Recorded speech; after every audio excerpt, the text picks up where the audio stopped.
Stop pala mag-girlfriend. Halikan mo ako.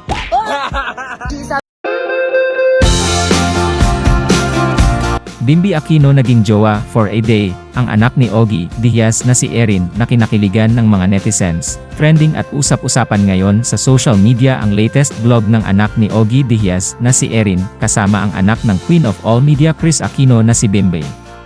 Ang kulit nga ng mga anak ni na Kris Aquino at Ogie Diaz na sina Bimby at Erin sa vlog ng dalaga dahil nagpanggap silang mag-boyfriend at girlfriend for a day.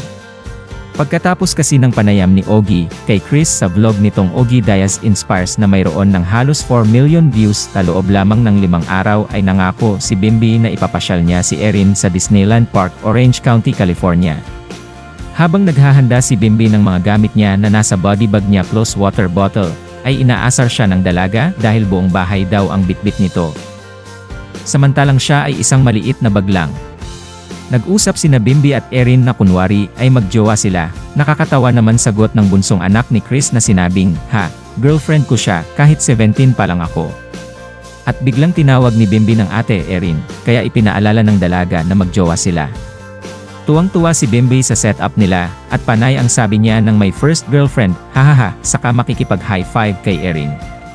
Nagkukulitan ang dalawa sa video, na umabot sa mahigit 10 minuto lang at halatang bata pa nga si Bimby, dahil kung akbayan niya si Erin, ay parang barkada lang tsaka halakhak, pero inaalalayan niya ang date niya. Napaka-normal ng buhay ni Bimby sa Amerika, dahil naka-shirt and jeans plus sneakers lang ang suot nito, at sumusunod siya sa patakaran tulad nung hindi sila nakapagpabook ng tickets sa Disneyland at sinabihan silang pumila, at sumunod naman ang binatilyo.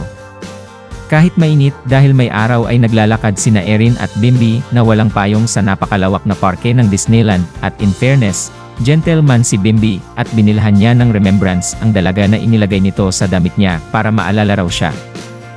Habang naglalakad ay may nakakilalang mga Pinoy kay Bimby, at hinilingan siyang magpa-picture na kaagad namang pinagbigyan. Samantala, tuwang-tuwa naman ang netizens kina Erin at Bimby. Komento nga ng mga netizens, "Ang cute ni Bimby.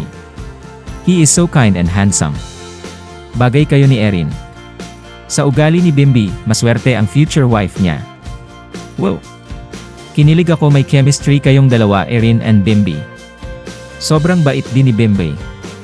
Galing ni Bimby magtagalog, napakabait hindi mayabang. Ang cute niyong dalawa, while nanood ako sa vlog niyo nakasmile ako. Ang cool ni Bimby, kakatuwa kayong dalawa, more vlog pa. Ang gwapo talaga ni Bimby. Ang swerte ang maging girlfriend niya or maging future wife. Ang swerte ni Miss Kris. Ay kinilig ako kay Bimby, gwapo at mabait. Good job Kris for raising a good gentleman. Swerte ng magiging jowa ni Bimby. At dahil may chemistry sina Erin at Bimby, hinihiritan tuloy silang mag-collab ulit, both nice kids. More vlog with Bimby.